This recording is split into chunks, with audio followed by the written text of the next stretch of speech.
जय श्री कृष्णा। आज रथ यात्रा के दिन आइए सुनते हैं भगवान जगन्नाथ की यह कथा। सभी मंदिरों और पवित्र स्थानों से जुड़ी कई कहानियाँ होती हैं।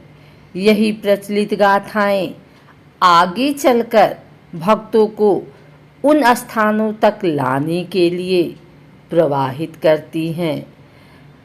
ऐसा ही एक स्थान है पुरी का जगन्नाथ मंदिर। इस प्रसिद्ध मंदिर से जुड़ी भी एक कथा बहुत प्रचलित है। एक बहुत प्रचलित कथा के अनुसार माता यशोदा, देवकी जी और श्री कृष्ण की बहन सुभद्रा वृंदावन से द्वारिका आई। उनके साथ मौजूद रानियों ने उनसे निवेदन किया कि वे उन्हें श्री कृष्ण की बाल लीलाओं के बारे में बताएं। इस पर माता यशोदा और देवकी उन रानियों को लीलाएं सुनाने के लिए राजी हो गई। उनकी बातों को कान्हा और बलराम सुन ना लें, इसीलिए माता देवकी उनकी बहन सुभद्रा बाहर दरवाजे पर पहरा देने लगी। माता यशोदा ने कृष्ण की लीलाओं की गाथा आरंभ की और जैसे जैसे वो बोलती चली गई, सब उनकी बातों में मग्न होते गए। खुद सुभद्रा भी पहरा देने का ख्याल भूलकर उनकी बातों को सुनने लगी। इस बीच कृष्ण और बलराम दोनों वहां आ गए और इस बात की किसी को भनक नहीं हुई। सुभद्रा भी इतनी मग्न थी कि उन्हें पता न चला कि कान्हा और बलराम कब वहां आ गए। भगवान कृष्ण और भाई बलराम दोनों भी माता यशोदा के मुख से अपनी लीलाओं को सुनने लगे। अपनी शैतानियों और क्रियाओं को सुनते सुनते उनके बाल खड़े होने लगे। आश्चर्य की वजह से आंखें बड़ी हो गई और मुंह खुला रह गया। वहीं खुद सुभद्रा भी इतनी मंत्र मुग्ध हो गई कि प्रेम भाव से पिघलने लगी। यही कारण है कि जगन्नाथ मंदिर में उनका कद सबसे छोटा है। सभी कृष्ण जी लीलाओं को सुन रहे थे कि इस बीच वहाँ नारद मुनि आ गए। नारद जी सबके हाव भाव देखने लगे। सबको एहसास हुआ कि कोई आ गया है।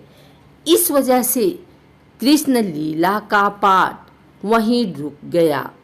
नारद जी ने कृष्ण जी के उस मन को मोह लेने वाले अवतार को देखकर कहा कि वाह प्रभु, आप कितने सुंदर लग रहे हैं।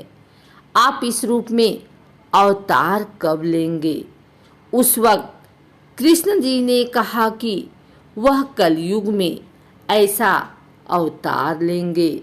वादे के अनुसार कलयुग में श्री कृष्ण ने राजा इंद्रधुम्न के सपने में आए और उनसे कहा कि वह पुरी के दरिया किनारे एक पेड़ के तने में उनका विग्रह बनवाए और बाद में उसे मंदिर में स्थापित करा दें। श्री कृष्ण के आदेशानुसार राजा ने इस काम के लिए काबिल बढ़ई की तलाश शुरू की।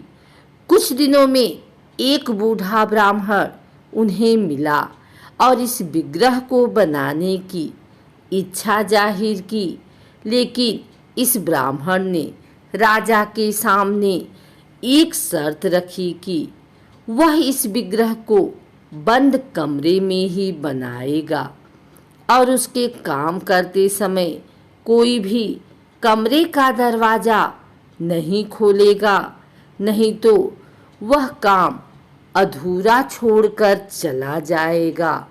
शुरुआत में काम की आवाज़ आई, लेकिन कुछ दिनों बाद उस कमरे से आवाज़ आना बंद हो गई।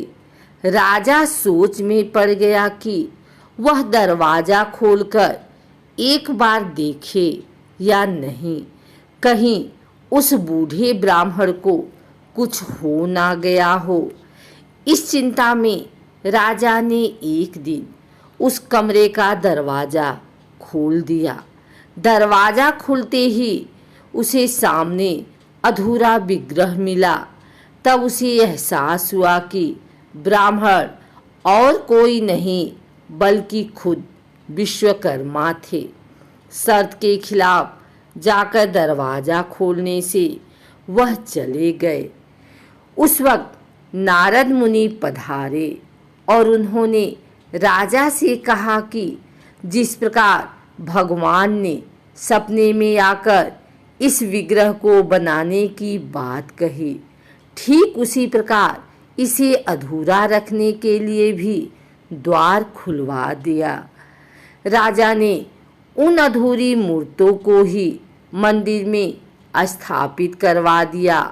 यही कारण है कि जगन्नाथपुरी के मंदिर में कोई पत्थर या फिर अन्य धातु की मूर्ति नहीं, बल्कि पेड़ के तने को इस्तेमाल करके बनाई गई मूर्त की पूजा की जाती है। इस मंदिर के गर्भगृह में श्री कृष्ण, सुभद्रा एवं बलराम की मूर्ति विराजमान है। कहा जाता है कि माता सुभद्रा को अपने मायके द्वारिका से बहुत प्रेम था, इसलिए उनकी इस इच्छा को पूर्ण करने के लिए श्री कृष्ण, बलराम और सुभद्रा जी ने अलग रथों में बैठकर द्वारिका का भ्रमण किया था। तब से आज तक पुरी में हर वर्ष रथ यात्रा निकाली जाती है। अगर आपको हमारी वीडियो अच्छी लगी हो तो इसे लाइक करें, कमेंट करें, शेयर करें। हमारे चैनल भक्ति गाथा को सब्सक्राइब करके बेल नोटिफिकेशन ऑल पर सेट कर लें, ताकि आगे आने वाली वीडियो सबसे पहले आप तक पहुंच सके। धन्यवाद।